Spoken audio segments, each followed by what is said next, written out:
We added somewhere like $5.6 million for a client. It was e-com retail business. Whenever someone says Mr. Beast, no one needs an introduction who that is, right? With all of this AI shit happening, people are just focusing on publishing more and more and more content. They are really not thinking about.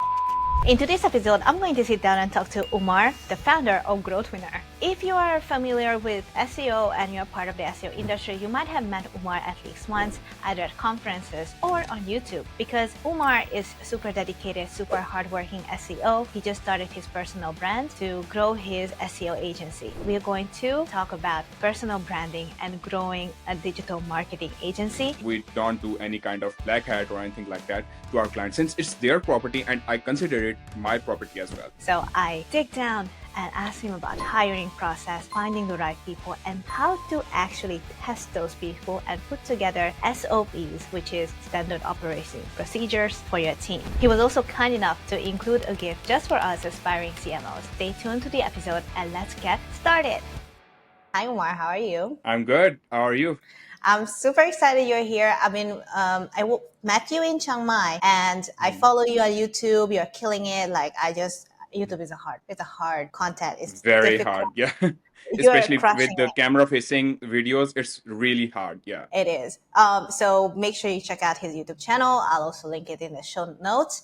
And before we get started, can you tell us about yourself and what do you do? Yeah, so pretty quickly, I'm an agency owner and we acquire links from high authority websites and for brands, especially like e-com sites, SaaS, and affiliate websites, right? So it's pretty much link building agency, and we do pretty much from everything from guest posts, link insertion, haro, press release, and all of that good stuff, right? So those links are really good, not because I am the agency owner, but the point is like our average DR per campaign is 50 plus. So yeah, and secondly, I own some brands as well, like the digital assets, like e-com stores, niche sites, and so on and so forth. We buy them, we build them, we grow them, and then flip it ultimately. So yeah. Awesome. So as an agency owner, how much time do you spend working? Like I have met Julian as well, and we spend a lot of time since we are not that big company right now, making like $50 million per year. So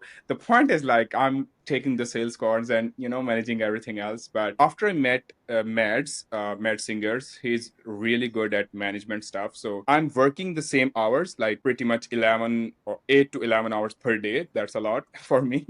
But the point is like, but I'm right now working mostly on things that move the business forward, being a business owner, right?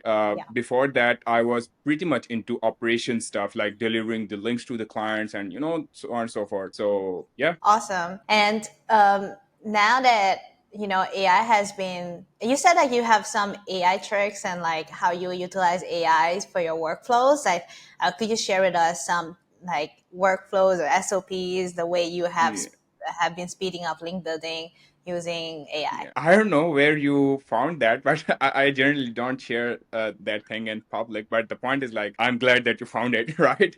So the point is like we are pretty much using AI into every single thing when it comes to link building, from prospecting point of view to negotiating with the webmasters, and it's just speeding up the whole process. For example, it took like I guess 1 week or so to acquire one link. Now it's only 1 day, right? So the point is like we scrape a lot of data for the websites.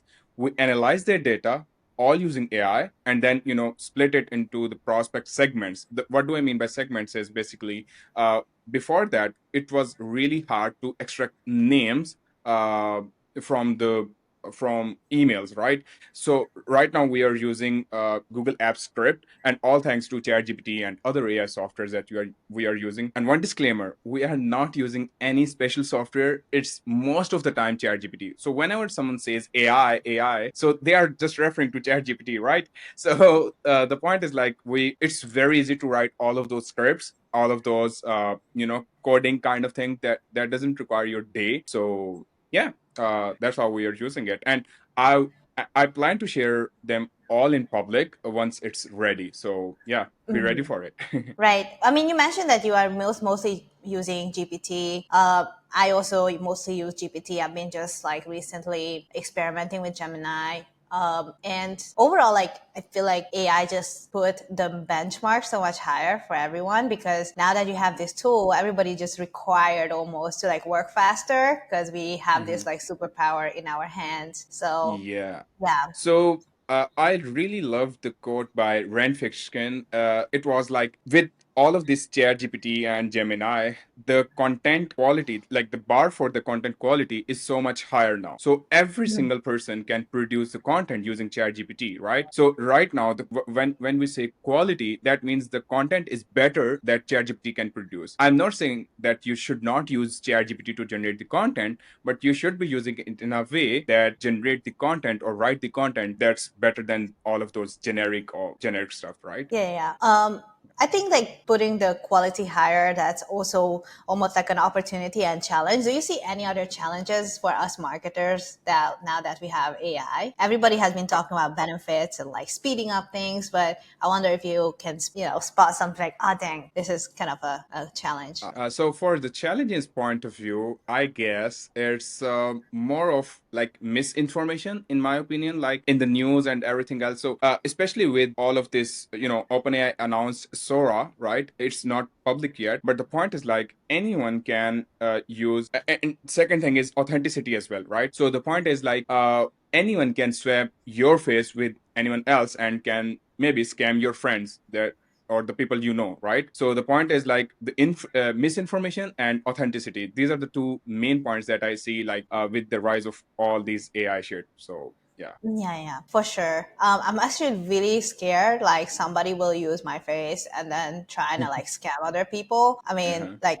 I've been pushing out content with my face like for the past year. But I mean, I'm not nowhere like super famous or anything, but like there is Yeah. a point where people will just abuse your face for the sake of, taking advantage. 100%. I will never reveal the name, but the point is like I was discussing with someone at the conference, and they were saying like they are using influencers. The influencer is really famous, like having millions of followers. I guess like more than 20 or 20 million followers, right? So they are using that female face to sell all of their products. I can't name the product, but the point is like you are 100% right. So that's really dangerous. Are you worried as well as a content creator now? I mean, you have your own channel, you're pushing out content. 100%. I'm really worried about, since I didn't have much presence online, but with all of this YouTube thing and creating videos and everything else, I'm putting so much content out there with my face, right? Just like with Matt Diggity as well, right? He has a lot of content out there, especially with the images, with the videos and everything.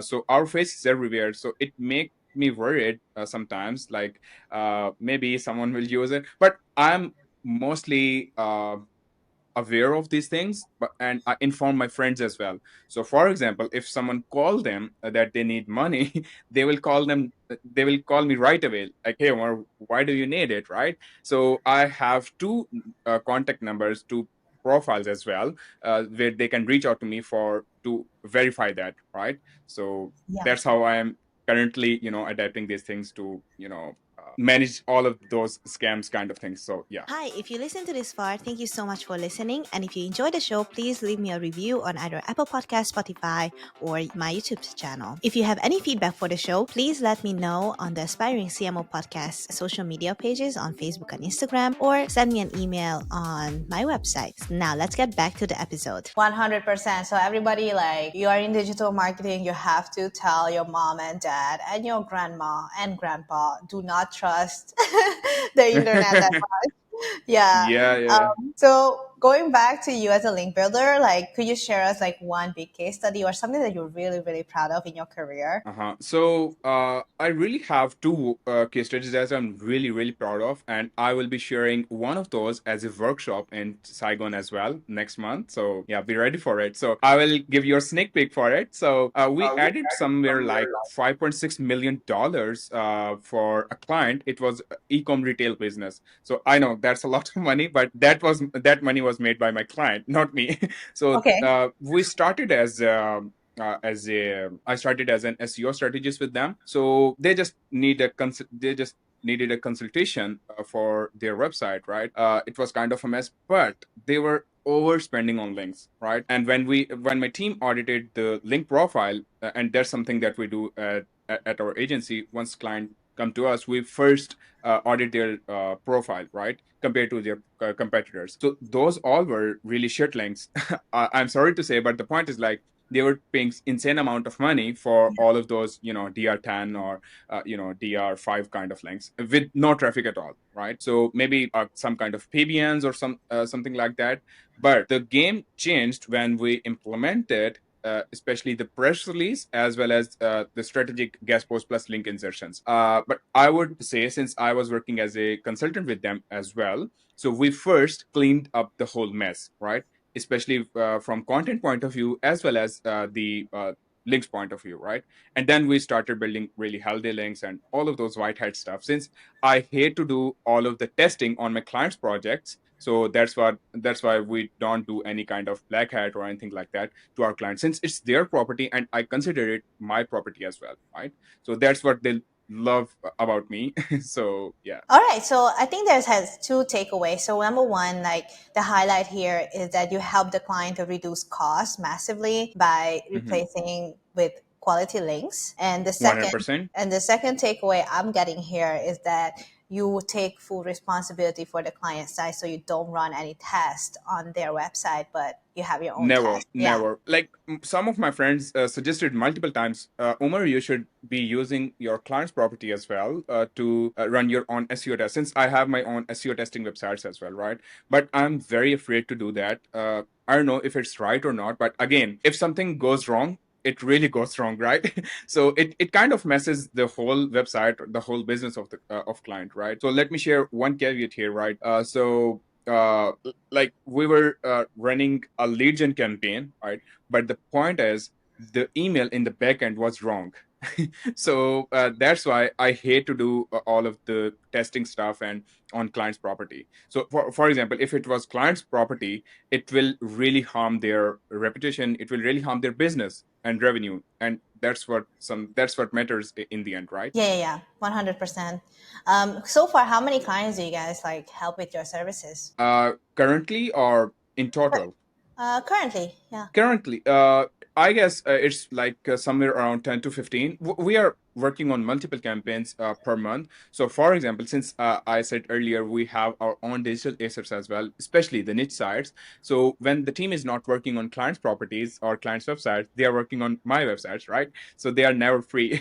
So, but we have capacity of managing around 20 or so clients right now. So, yeah. That's awesome. Do you find YouTube as a good ROI for your client or lead generation? What do you think? And I will be dead honest with you. And we are just chatting here, and we are not here for any kind of sales cast or sales podcast, right? So the point is, right now, it's not the 100% thing, right? But the biggest benefit that I am having with the YouTube is before client reaches out to me, they check my YouTube profile, they check my Facebook profile, wherever they want to reach out to me, right? So when they watch all of those videos, they have perceived authority that I am the best person for that thing, right? Whether it's SEO consulting, whether it's link building, especially, right? Since I shared every single thing that we follow on my YouTube channel in the form of playlist, literally how we write emails, how we do prospecting, every single thing, and even how do we negotiate with webmasters, right? So the point is, I'm really transparent about my processes and what we do, and then they just say, just take our money and execute it, right? So Yeah. that's the whole point. I think it's a great takeaway, like to look at YouTube as a lead generation tool. And I Uh-huh. always thought like you just measure it by like click throughs rate, but I never actually thought like, oh, if I just reach out to someone, they might stalk me on whatever platform, right? And I'm there. Yeah, And 100%. Like it happens, it happened to me a lot of times. Like a client reached out to me and they were saying like, hey Omar, we are seeing you for like almost 1 year or so, that you're putting out the LinkedIn and putting out content on LinkedIn, YouTube, and so on and so forth. YouTube is the recent one, by the way. So the point is like, they said, so we need help with this project, and whether it's a strategy, whether it's link building, and so on and so forth. So that's the whole thing. right? So this is something that I learned from my friend. He's worked like I guess 9 figures or so. So sorry, 10 figures.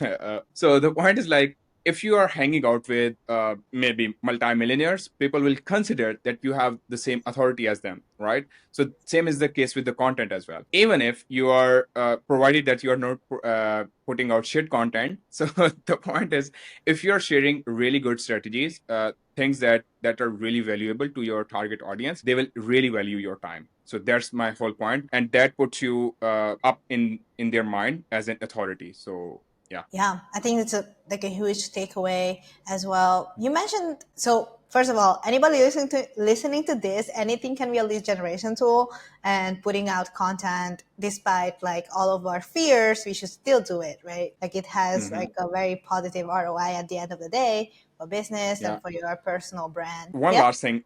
So the point is like, my biggest goal in my life is really I don't have to introduce myself, right? So the point is it really helps you with the content as well. So for example, I'm not comparing myself to Mr. Beast, but I'm giving as an example, right? So whenever someone says Mr. Beast, no one needs an introduction who that is, right? Even if you don't watch YouTube a lot, even if you don't watch videos of Mr. Beast, but literally most of the people know who Mr. Beast is, right? Yeah. So when I attend SEO conferences or wherever I go, they just ask me, "Hey, you are Omar?" I will be like, "Yes, I am." So yeah, we you posted about the SEO conference, and we are attending this conference just because of you. So that's the whole thing. Yes, yes, yes. So you will be hosting a workshop at the SEO Master Summit. Have you hosted any other workshop before? How did you feel being a presenter? Not really. As in, like, not really. Like, especially for the international audience. But I have conducted multiple master classes locally here. Since I have background in teaching, I was a teacher of mathematics and physics. So yeah, I have like 5 years of experience in teaching. So the point is like, I'm 100% confident I will perform better. But let's see how it goes. So yeah. You know, that's such a big thing. Like a lot of people don't know how to explain their concept, and it just creates more mess. So having a background in teaching is 100% like a big advantage for you. I've met so many people who just cannot like formulate a thought, a sentence. Uh-huh. It's hard. It's hard, man. Yeah. What I do is like, I'm currently doing a practice with my Facebook post as well to put the whole thing into maximum 1 or 2 sentences, right? So if I have to explain a full story, I will not put it on the presentation like with wall of text, since people will start reading all of that text and so on and so forth. So I don't want that. I want them to focus on me and what I am saying, right? And they can just note it down and so on and so forth. So yeah, let's see how it goes. We'll wait for it. Yeah, yeah, yeah. Awesome. Now let's shift the conversation a little bit to you as a business owner in the marketing space, because for the aspiring CMOs listening, right? Like we want to kind of improve as marketers and employers and employees. Now that you're leading a team and you know you're really experienced with AI and online businesses, like what are the three important skills that you look for when you hire someone into your agency? If you ask me about three things, the first thing that popped into my mind is learning attitude. It's really important, right? You can teach skills, but you can't teach them, all of those attitude kind of things, right? So if they don't have learning attitude, we just, cut them off right away. And the second thing is how they are able to understand. And sorry, the second thing is if they have figure it out attitude, right? So the first one is learning attitude, and second one is figure it out, right? We don't have to teach them, okay, click that button, you will reach the second page, and then you will see blah blah blah. And then, if they can figure it out, it's the best trait that we can have in with any employee, right? And for the managers, it's communication, how well they communicate what they want to convey to their team members, right? So some managers literally will speak for like 10 minutes, but they still can't just deliver the message that they wanted to convey, right? So these are the top three things that I consider. So yeah. That's great. How do you measure though? Like, how do you measure the learning, the attitude to learn? Like, that's some of these are really Uh, measure? Yeah, so we have a test trial for like 1 week whenever we hire someone. So the point is like I have all of my SOPs, and if it's in my local language, it's really great. But even if it's in English, I have all of my SOPs in English as well. So we will see how quickly they adapt things and what type of questions they are asking, right? So that tell us like if this guy has an attitude of learning, or if they are just putting out everything beside, and he or she just want to implement the stuff their way, right? So if we are telling them that do it this way, but they are telling them no, this is not the right thing, and this is my opinion, and so on and so forth. So I think like, and the second thing is from miring point of view, I guess it's really if they completed what we assigned to them. For example, if I assigned like watch this video, and the video is nearly 1 hour long, and they are getting back to me that we finished the video after 10 minutes, so it's really a thing that they didn't watch the whole video, right? So that's the whole thing, that are the two measurement tools that we use. And honestly speaking, the way they communicate, the way they speak, the way they interact with us, I hired almost like 50 people or so, so I can understand that this guy has really a good caliber of getting things done, or learning, and so on and so forth. And lastly, I'm sorry for the long answer, but the point is I always ask them to make notes. That's 100% thing, right? So even if they don't have a skill, or even if they don't have habit of make taking the notes when they are watching videos, I force them to do it right? And especially on paper. So that tells me, right, if that guy was able to catch the thing that was important in the video, that means they were listening to the video very carefully, right? And or they were reading the SOP really carefully. Yeah, I think that's a great tip as well. I think I'm gonna take some of it. Like I haven't thought of the 1 week trial either. I did Mhm. hire and onboard one person on the team recently. So what I did was like I created a series of Loom videos. It wasn't like an hour long because I don't want to like I don't want to speak for an hour either. You know what? Like series of Loom videos, and then I would, based on the Loom videos, I created like questions, like a pop quiz, and then I would Mhm. send an automated message to that new person like in a delayed time. So like I send a video at 1 p.m. and like at 4 p.m. it pops up and like now I want you to answer all these 5, 7 questions. And yeah, it's Mhm. kind of like a pop quiz, but Yeah. So I noticed one thing, like for in your process, for example, if you are creating Loom videos with ChatGPT and all of this stuff, it really takes maybe less than an hour to put the same video as an SOP, right? So this is something that I learned from Joe, from Fair Joe as well. So you record the whole process. Right, so you basically speak in the video, click submit button. You don't say click this button, right? And you say click submit button, and it will pop up, a quiz or something like that. So the way that you are explaining the whole steps, then you will feed all of that transcript to ChatGPT and convert it into an SOP. So that's really easy one. So man, that's cool. I should go back and do that. I'm gonna do this now. yeah, Yeah. yeah, Thank you for the tip. Yeah. no problem. All right. So, anything that you would like to highlight in link building is anything that you see in the future? Specifically for link building, I guess Google is gonna pay more for the links that are very hard to get. I'm talking about links like tier 70 plus links, right? Mm-hmm. So here I'm referring especially to digital PR as well, right? So I'm not saying that guest posts will be dead, or link insertions will be dead. I was reading a post by Kellen, and he was saying like link insertions are really easy to track down, right? It's not very difficult for Google to track that if there was a post that existed, and now it has another link, and that's the new one. It's very easy to track, right? So they know when the post was published, or when the post was added to the index, and so on and so forth. But they are not taking action on it, right? So, and link insertions are working really well till 2024, and I expect to work it in future as well. But the whole point is, if I talk about the future of link building, links will stay relevant as long as search engines stay relevant, right? Okay. So the point is, it's in Google's DNA to, rank the results based on links. Hmm. Right? I'm not saying content doesn't matter. It matters a lot. But the way they rank search engines, I'm referring to page rank here. I don't want to be, super jargon kind of thing. So I'm referring to the page rank here. So when they see someone, a lot of links are pointing to that page, it's a very important factor, right? So Yeah, 100%. I